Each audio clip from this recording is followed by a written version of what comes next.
ನಮಸ್ಕಾರ ಎಲ್ಲರಿಗೂ. ಮತ್ತೊಮ್ಮೆ ನಿಮ್ಮೆಲ್ಲರಿಗೂ ಎಜುಕೇಷನ್ ಮಾಸ್ಟರ್ ಯೂಟ್ಯೂಬ್ ಚಾನಲ್ಗೆ ಸ್ವಾಗತ ಸುಸ್ವಾಗತ. ಇವತ್ತಿನ ತರಗತಿಯೊಳಗೆ Indian banking and finance BA ಪಿಪ್ ಸೆಮಿಸ್ಟರ್ ಕಾಮರ್ಸ್ ಸಬ್ಜೆಕ್ಟ್ ಸಂಬಂಧಪಟ್ಟಂಗೆ ಇಂಪಾರ್ಟೆಂಟ್ ಕ್ವಶನ್ಗಳನ್ನು ನೋಡೋಣ್ರಿ.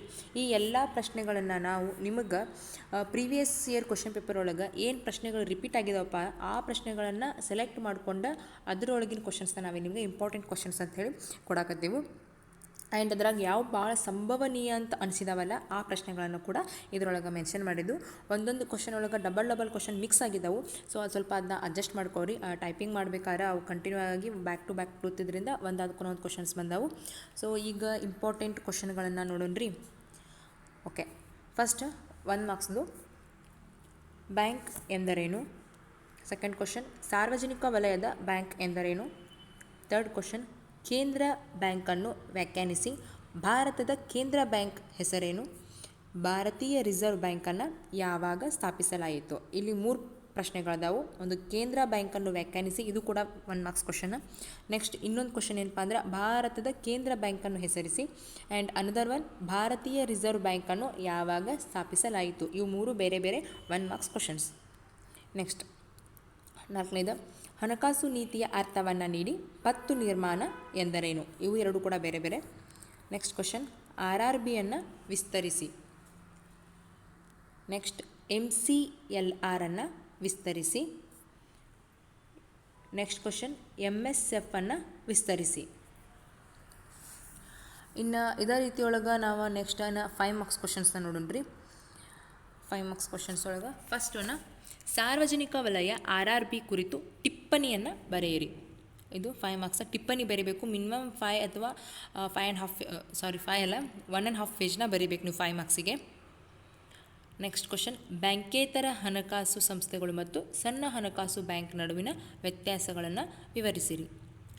ಪಾವತಿ ಬ್ಯಾಂಕ್ಗಳ ಕುರಿತು ಟಿಪ್ಪಣಿಯನ್ನು ಬರೆಯಿರಿ.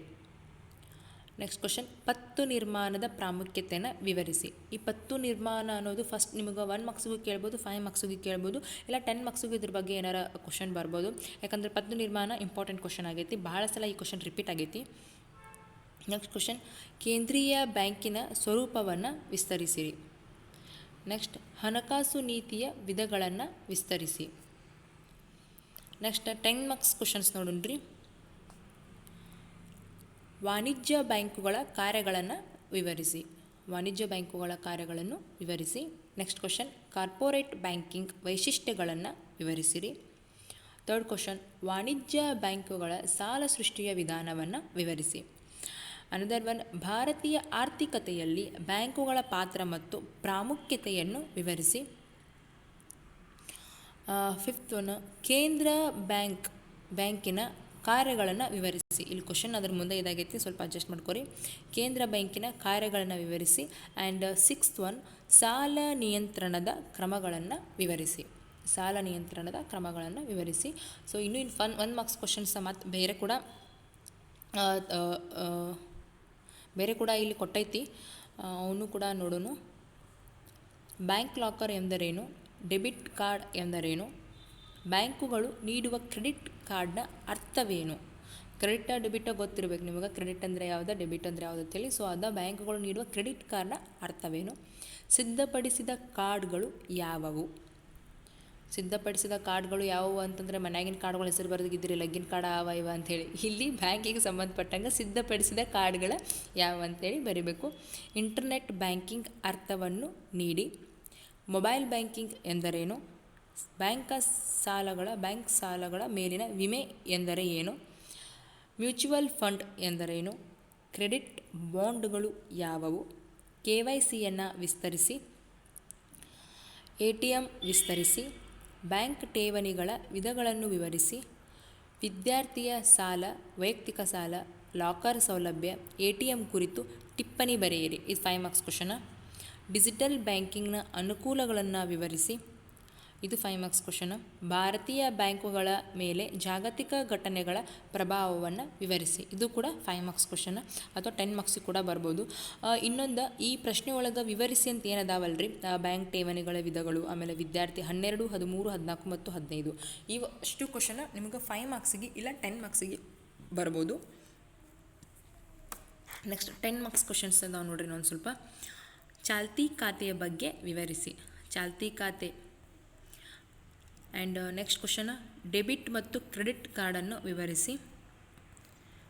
ನೆಕ್ಸ್ಟ್, ಅವಧಿ ಸಾಲಗಳ ಅನುಕೂಲಗಳು ಮತ್ತು ಅನಾನುಕೂಲಗಳನ್ನು ವಿವರಿಸಿ.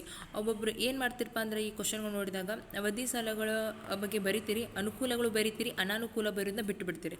ಇಲ್ಲ ಅನಾನುಕೂಲ ಬರಿತೀರಿ, ಅನುಕೂಲ ಬರೋದನ್ನ ಬಿಟ್ಟು ಬಿಡ್ತೀರಿ.